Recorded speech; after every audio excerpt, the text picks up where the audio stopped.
มือแห้งบ่มือแห้งนอนม่วนทำม่วนม่วนทำม่วน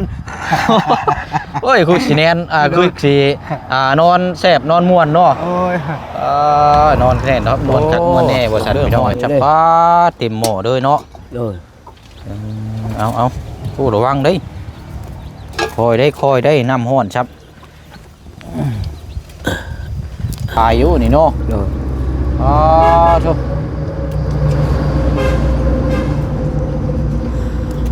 โอ้ฮ้อนใส่เย็น ใจเย็นเราใส่มุ้ยเลยเนาะ หันหมดอันนี้ก็รุด รุดไปเลย หมด มีแต่แนวรุด นี่กระตีเนี่ย มีแต่แนวรุดบ่ รุดไปเลย ไปเลย ก็บ่เห็นเลย จับมองไรก็คู่เยื่อยๆบ่เอาจะมีน้ำจิตน้ำใจเป็นของฝากของต้อนก็เอาดิเอาใส่ถุงนี่นะโอ้นี่เด้อเอาโอ้สิใส่ถุงไหนเอาบ่แล้วเอาใส่ถุงนี่เอาเลยเอาปะ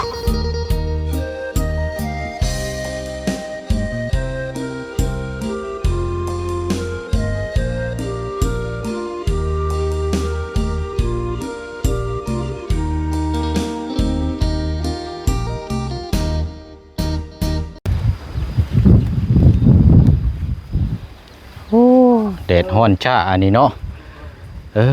เอามื้อนี้กลับเข้ามาเยี่ยมยามอัปเดตก่อนเนาะทางประตูอาเดียได้ประตูอยู่บ่ว้าวเป็นนี่ได้เฮ็ดหยังอ่ะน่ะนอนเมื่อย นอนมีแห้งบ่เป็นนี่ได้นอนฝันดีอยู่บ่นอนกลางเว้นกับกลางคืนคือกันอยู่บ่ฮะนอนตอนเว้นกับกลางคืนนี่อันใดดีกว่ากันดีกลางเวทไงนอนกลางเว้นก็นอนกลางเวทนี่ดีโผล่โอ้เป็นนี่ได้นะเมื่อยนี่แห้งโผล่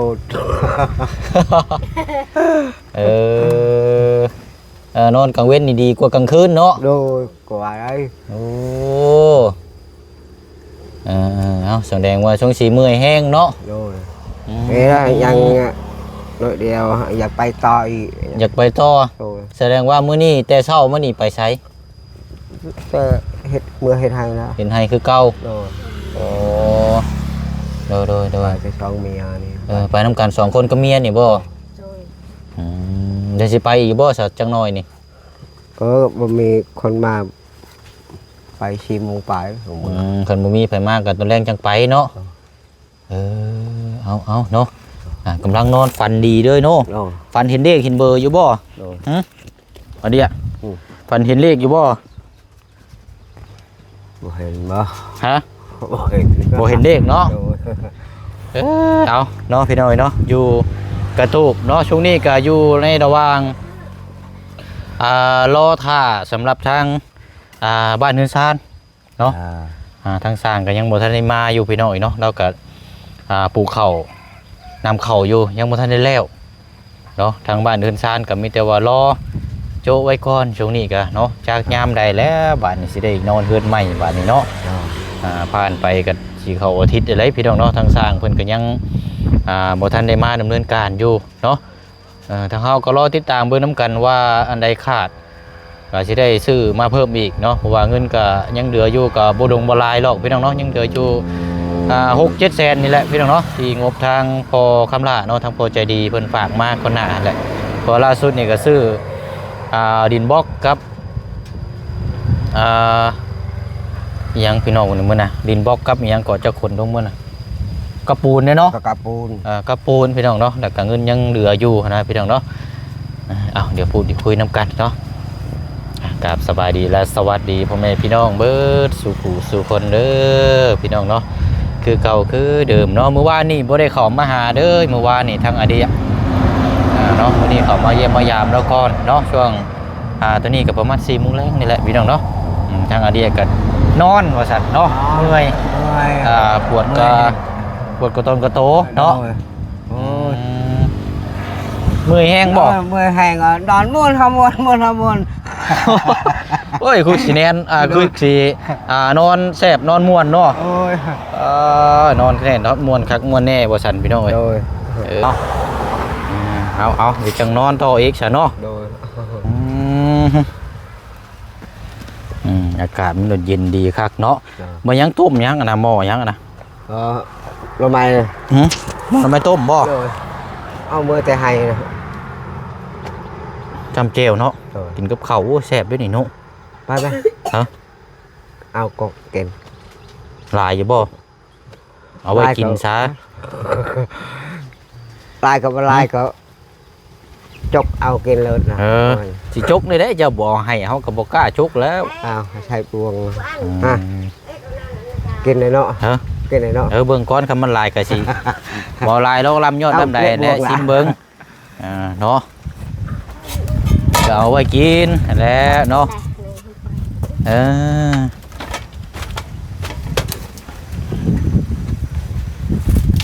มาก ระตูบวันนี้ก็ดังจากแล้วเฮือนใหม่นี่ก็สีม่างบ่อะเดีย โอ้ยเอากันได้กันแล้วมันเห็ดเกะบางเอาอีกแล้วนี่ ม่างออกเนาะ โดยบางเอานอนอยู่พุ่นเลย เรื่องเบิ่งจังไปเฮ็ดข้อไก่ข้อเป็ดเนาะ โดย ใช่นะโอ้เบิ่งเด้อฮ้อนจับปาเต็มหม้อเลยเนาะ โดย เอาผู้ระวังเด้คอยได้น้ำฮ้อนครับน้ำให้ยังน้ำไม่บ่งบ่ ไม่บอก เอาอันนี้เอามาห้องก่อนหาแทงหลังแลนกันโอ้ยเนาะ และกี่ เข่ายังอยู่บ่อะเดีย โดยยัง เข่าซานยังอยู่บ่ ยัง จักชอบอ่ะนะฮะ นี่ได้ ใช่นะเบิ่งอยู่ฮะ นี่ โอ้1กระสอบ นี่ยังเต็มกุชอบ ตัวนี้ก็แม่นบ่ โดย โอ้2กระสอบบ่ โดย เอาใส่จะ อั ได้ นนี้ ซะเนาะคิดว่าคันว่าเข้าเบิดแหละคันว่านั่นน่ะเฮาสิซื้อเข้ามาให้ โดย นะก็นั่นก็ยาและสัญยังเหลือหลายอยู่เนาะ โดย เอามันคือเป็นเดี๋ยวนี้ลูกบ่ได้นอนอยู่นี่แล้วบ่ บ่ได้ ลูกไปนอนอยู่ไสแล้ว นอนนอนอยู่เฮือนใหญ่คือกันบ่ โดย เอ้าบ่ได้นอนซ้ำอยู่นี่เนาะ โดยและบวงปูดกันล่ะ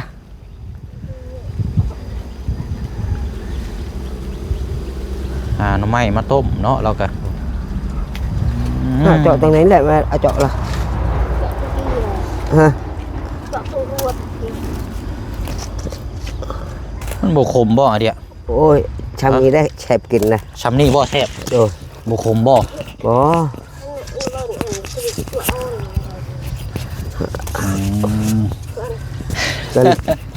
นั่นเจ้าเมื่อแล้ว ฮะ บอกเฮาหาลงไป อ๋อ เจ้าเมื่อเลย มื้ออื่นเด้อ Ừ. มื้ออื่นตอนแรงเดินทาง Rồi. กับมือบ้านก่อนเดี๋ยวจักพุ่นแหละแล้วก็จังสิขึ้นมาใหม่อีกเนาะ Rồi. ไปมานี่แหละเฮ็ดจังได๋ซะมาไปนี่แหละเนาะอาทิตย์ปลายแหละ Có nhằn châu vô ông mưa lúc bay này nấu đó. Làm châu ở đây mưa nấu đó. ใครแต่หามากก็กินโดดเนาะ Rồi. Là kinh lốt.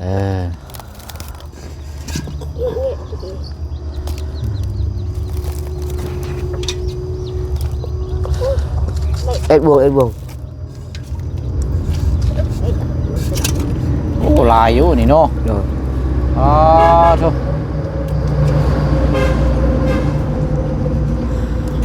โอ้ฮ้อน Phải dắt ใจเย็นเราใส่มุยเลยเนาะ Rồi. ลูกเต้าได้ไปใส่เบิร์ดคือเงียบแท้น่ะบ่อะเดีย Phải lên ใช้รถถีบน่ะเป็นได้ขี่ได้แล้วบ่ tẹt lèo. เฮ้อ Tẹt lèo. ไม่ยังแตกนะ Tẹt tiền mình thực tập bù. บ่มีเงินชื่อ รถถีบมาได้ Rồi. ตีนหัวแล้ว Rồi. เก็บตะปูใช่อยู่ใช่น่ะ Lúc hầu cháu sai mình phải bèn. เอาไปแปลงอยู่ใช่น่ะ Chắc là mình có ไป บ้านนอก เหยียบตะปูเนาะ rồi ยังบ่ทันได้เอามาบ่ ยังเดี๋ยวชามเทือแล้ว เหยียบตะปูนะ ดู โอ้ไปขี้นี่ได้น่ะเหยียบตะปูพลึกแท้ อันนี้ เหยียบสามเทื่อ ลูกเฮาคือเป็ดเฮาก็บ่เป็ด อืมขี้ยังบ่ทันเป็นอยู่เหยียบแต่ตะปู ดู เฮ็ดแล้วอันนี้เนาะ เบิ่งเฮาขี่อยู่พุ่นนี่ถึกตะปูพอใช้เฮ็ดเหือดมาเฮือนกามันน่ะ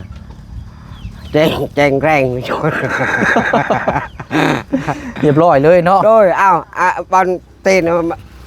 หลุดหมด โอ้ อันนี้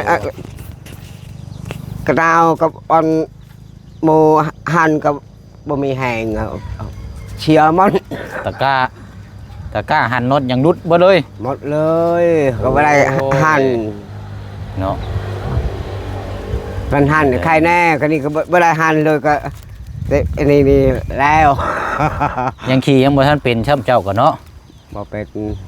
เอ้ยหมุนมันเลยไปถีบอันลูกบ่เอาไปซ่อมรถถีบนะ มันหูเลยลูกเฮาเลย ซ่อมอยู่ในบ้านนี่บ่คืออยู่บ้านดุง อยู่บ้านนี่แล้ว อยู่ในบ้านนี่บ่ เออ เออเอาเนาะ เออ โอ้โหเด็ดไปหน่อยเนาะ และบ่หลอกเจาะเลย อืม มันมี เดี๋ยว ลอง เนาะ อย่างเออ เออใช้ไปใช้นะ ฮะ ไปพี่ไปยังไปเบอร์เฮือนไม่เจ้าก็ได้ไป ไป คือว่ามีอันเก้าอี้มามอบฉันบ่ เลย เอออันแบ่งเอาเฮาบ่เอาหลายเยอะเด้อเอาจัก2-3ยอดก็ได้เอาไว้กิน โอ้ย บ่เอาหลายโอ้ นอนเมื่อเฮ็ดเวียกม่วนหามวนม่วนหามวนม่วนหามวนเมียเขาปกเขาเบิกโมงนี่โอ้ย เบิ่งยังมุงก็เบิ่งบ่เป็น เบิ่ เบิ่งนาฬิกาเวลาบ่เป็นเบิ่งมุง หอยจักมองหอยไปเฮ็ดเวียกตาย อันนี้อันเนี้ย โดย นี่มาแล้ว นี่ โอ้เอาถาเบิ่งก่อนมาแล้วพี่น้องไอ้รถถีบมาแล้วเตียวโอ้ แม่ถือได้ใช้ แม่ ได้แล้วบ่ใช้ตีนมันได้แล้วบ่ นี่ ขี่ได้แล้วบ่ลองขี่เบิ่งลองขี่เบิ่งบ่ยุ่ยุ่ยชื่อละมุนบ่แล้วเนาะเอาขี่เอาขึ้นเอาขี่ให้ได้เด้อเฮ็ดเสร็จแล้วอับอ้อยโอ้ได้แล้วเก่งแล้วเอามากลับมาห่มพี่ก่อนก็ดีใจแล้วพอเพิ่นเนาะโอเค กี้ อันนี้มัดแล้วบ่นี่ตะกร้านี่ นี่เบิกอันนี้ก็ นี่หาน็อตมาอันนี้มันรุดบ่เลยนี่ นี่ก็รุดนี่อันนี้ก็รุดอีเนี่ยก็พอใช้หันนี่นี่ หันใช่แล้วบ่ แม่น้อยหันพอน้อยหันหมดอันนี้ก็รุดนี่ รุดบ่เลย หมด มีแต่แนวรุด นี่กระตีนเนี่ย มีแต่แนวรุดบ่ รุดไปเลย ก็บ่เห็นเลย จับมองไรก็คู่เยื่อยๆบ่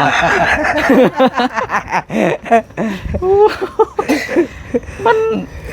คันจีว่าก็เรื่องความเป็นจริงด้วยนี่รถถีบคือสมมุตินี่เฮาซื้อมานี่นี่ถ้าซื้อมาปั๊บนี่ต้องห้านเพิ่นนี่เพิ่นเช็คบ่ค่อยละเอียดปานใดได้พี่น้องเพิ่นเฮ็ดพอได้ขายซื่อ อันนี้ก็ปั๊บอีกอันนี้เมื่อไรปั๊บนี่ก็เลยออกหมดนี่ รุดเลยอีกนี่ รุ ก็ ดเลยก็พอใช้หันอีก คู่เยื่อย บอลกาวบัดมอน โอ้ยเนาะ อันนี้ก็เบิกนี่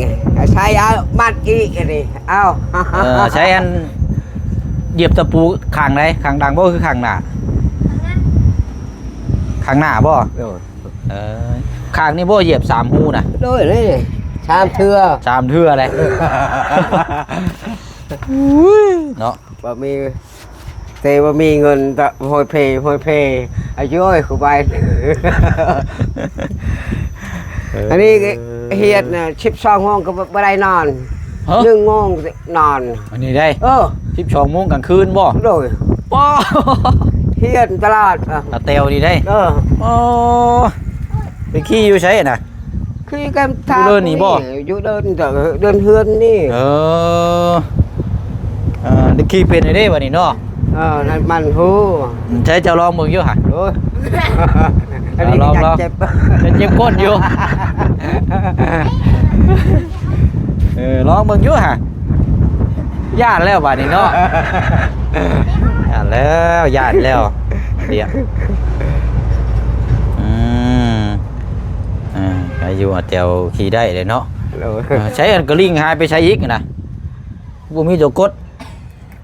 โอ้ยอันนี้ เอ้า อ๋ออยู่ลุมเพิ่นบ่ ยุบนี่อันนี้เลยก็ดูมาได้หัดนี่ก็อยากไปอยู่อันนี้พอใช้หัดนี่ก็หาพุ่นนี่บอลเฮือนมันนี่อันนี้ก็แตก เนาะคอยขี่ได้เบิ่งได้ตะปูบัดนี้เนาะ โดย คอยขี่ได้ตะปูเนาะไปลองขี่เบิ่งรถล่ะไป ว่าไป ไปลุยเลย ว่า ไปกันขี่รถได้อีดอกบัดนี้เนาะ โดย โซ่มันยานก็ให้เพิ่นปรับเอาคิงเอาแล้วได้อีดอกเดี๋ยวเจ้าบ่ขี่เบิ่งบ่ลองเบิ่งบ่ โอ้ยยอมแหละเอาเจ็บ ยอมแหละ ว เจ็บก้นใช่บ่ โดย เอาให้ลูกชายขี่เด้อเพิ่นไปเลยเอ็ดโอ้ยสิใส่เสาละบาดนี่ มันฮู้มันเครียด เอาเนาะ โดย นี่กระปูนปกไว้คักแน่นี่เนาะอันนี้เนาะ โดย อันนี้เจ้าขุดคลองใช่บ่อันเดียว โดย ขุดคลองน้ำบ่ ความนำอะไรพุทธนะนี่นำอยู่หมดนี่ ขุดคลองน้ำให้มันไหลลงไปพุ่นเนาะ โดยไล่ไปพุทธก็ได้ไล่ใส่พุทธนี่นำ เพราะมันได้เข้ามาในเฮือนนี่บ่น้ำนะ โดยเอาไปอยู่นี่แล้วนี่ เปียกบ่เลยแถวนี้เนาะ เปียกหมดนี่เฮาคุด โดยปั๊บมาได้เนาะปั๊บฝนตกมาเดี๋ยวมันจะเปียกเนาะ โดยอันนี้บ่ได้เปียกหรอกนี่ลายฝนตกก็บ่มี เงียบเงาเนาะช่างบ่มาเลยเนาะ โดย จักมื้อใดสิได้เฮ็ดเนาะ จากน้ำเพิ่น เฮ็ดแนวใดบาดนี้เนาะใช้เก้าอี้เด้เก้าอี้งามๆอยู่ไสอยู่เทิงพุ่นบ่โต๊ะ อยู่เฮือน อยู่เทิงนี่บ่ โตะนี่ ไปจะขึ้นไปเบิ่งก่อนไปไปขึ้นเบิ่งโต๊ะแรงแล้วก่อน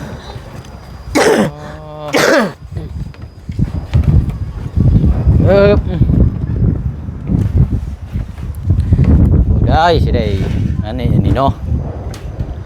มาดูเย็นได้พี่น้องคือสีแดงมือห้อยคักแท้นี่ไปซื้อมาให้นี่ไปซื้อมามอบให้ นี่ คิดก่อนชื่อยังผู้เพิ่นชื่อโตมาให้นี่ เฮาลืมแล้ว ลืมเลยโอ้ยครับมันมีจักโตอันนี้นะ นี่1 2 3 4 5เป็น6มี6โตเนาะโอ้คักแล้วนี่เนาะเอานั่งเบิ่งอยู่ฮะ นี่ใส่โต๊ะโอ้กินข้าวอยู่นำ นั่งกินข้าวเนาะนั่งเล่นให้แล้วเนาะโอ้คือได้เนาะเจ้านั่งนี่ก็เนาะคักบ่ ผักโอ้ย คักเนาะอันโตะนี่ทั้งว่าบุญบ้านป้าเด้อเป็นซื้อมาให้ทั้งว่าบุญบ้านป้าพี่น้อง ไอ้บด แม่นเดินชื่อมันอยู่ฮะ เอาบ่เคย บ่าวบุญ บ่าวบุญ บ่าวบุญบ้านป้า บ้านปลา เอาบ่าวไม่อยู่ บ่าวบุญบ่าวปลาบ้านปลา เอาไว้เอา บ่าวบุญ ว่าบุญ บ้านป่า ว่าบุญบ้านป้า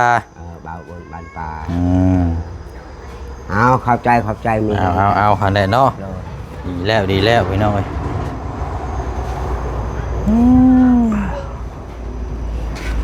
เขาอกใจเลย ฮะ อยากได้เลย เดี๋ยวเพิ่นก็มาเฮ็ดลอกทางนี้กันเนาะ เดี๋ยวพันตกในเปลือกหมดนี่ เปียกเบิ่นแล้วเนาะเพราะว่ากันว่าฝนตกลงมาแห้งมันก็เปียกก้อนอยู่แล้วเนาะเพราะว่าหลังคายังบ่ทันได้แล้วอยู่เอาอันนี้ป้าลงก่อนก็ได้ชาดุมหน่อไม้อันเอาให้เบิดเลยบ่หน่อไม้น่ะ โอ้ยบ่เอาบ่ได้เจ้าสิกินหยัง เอาได้แล้วหานกินเขา เอาจัก2-3มันก็ได้ โดยเอาเมื่อยังเลยเฮาอยู่เฮือนนี่ ยังมีต้มอีกอยู่บ่อยู่เฮือนน่ะ ยัง เอาดีๆได้ เลย ยังเลย แม่นบ่บ่มีกินได้ บ่มีแล้ว บ่ถามเบิ่งเอ้ยเราก่อนหน่อไม้อยู่เฮือนยังมีอยู่บ่เอ้ย มี ยังมีหลายอยู่บ่ โดย ซ้ำนี่บ่ ทำนี่ โอ้ เฮาต้มใบอีกยังฮะรู้ไหม บ่ เฮาหา มันจืดหรือบ่นี่น่ะ โอ้กินได้ แกเบิ่งหาเจ้ากินเบิ่งลองชิมมึงแกเบิ่งอ่ะ กินได้หรอกนี่เลย บ่ขมบ่จืดแล้วบ่เอาอันนี้หน่อไม้เราต้มพี่น้องเอ้ยคุณเวียนมาบ่เอาไว้บ่ รอ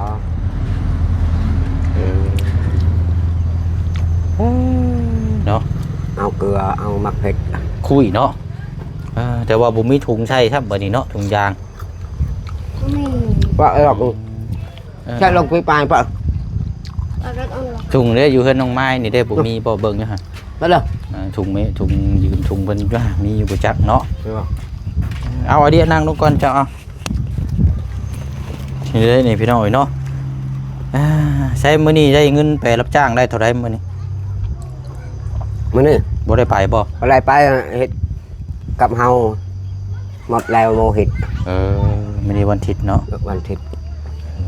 เอาอุ้มอยู่ฮะอุ้มเบิ่งอยู่ฮะป้าผู้พี่น้องเอ้ยคักกี่ดอนี่หน่อไม้บงหน่อไม้ไล่พี่น้องเอ้ยแซ่บอยู่ดอกเนาะเฮาบ่ได้ซื้อหยังมาเดี๋ยวเด้อ เด้อ เอามีแต่ว่าเดี๋ยวเฮาสิเอาเงินไว้ให้ซื้อแล้วแต่สิซื้อเด้อเป็นกำลังใจให้เด้อ โอ้ยลูกเอ้ยบ่ได้ให้กะยา อย่าแล้วบ่เป็นหยังดอกช่วยกันนั่นแหละเนาะเบิ่งแย่งนํกัน มันก็บ่รวมบ่หลายดอกเนาะบ่ได้ซื้อมันปลาเล็กปิ้งนัวเบิดแล้วบ่ ได้คำมันลอย ชุมเฮาเข้ามาสิดีใจบ่เด้ ดีใจ ดีใจแฮงบ่ โดคั คั น น โมบ่ได้ไปนี่เฮาอกใจแล้ว คันมื้อหลายมื้อหนึงบ่ได้มานี่คันบ่ได้เห็นนี่เป็นนี่ได้ อกใจ อุกใจ โดย คือแบบมันบ่ม่วนแบบนึงบ่ โดยมันบ่ม่วนเบิ่นคนบ่ได้มานี่เฮาอกใจแล้วนะ แบบคิดฮอดนะนี่เนาะ โอ้คิดฮอด เอาใช่เนาะ มันโมบ่ได้ไปคือเฮาเว้าแบบนั้นแบบนี้แบบนั้นเฮาบ่มัก โดย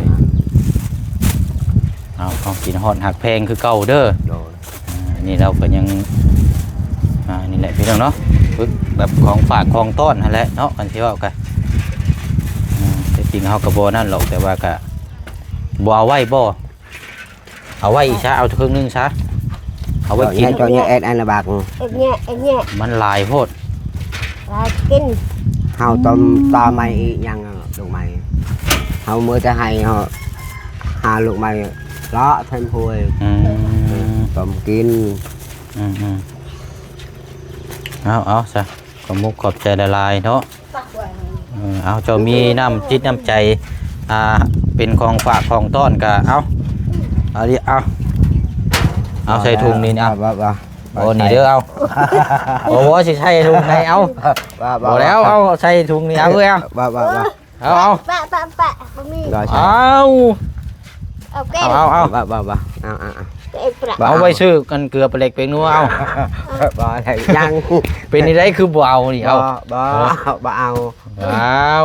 เฮาบ่ได้เฮาซื้อ bà mẹ hao khai lúc mày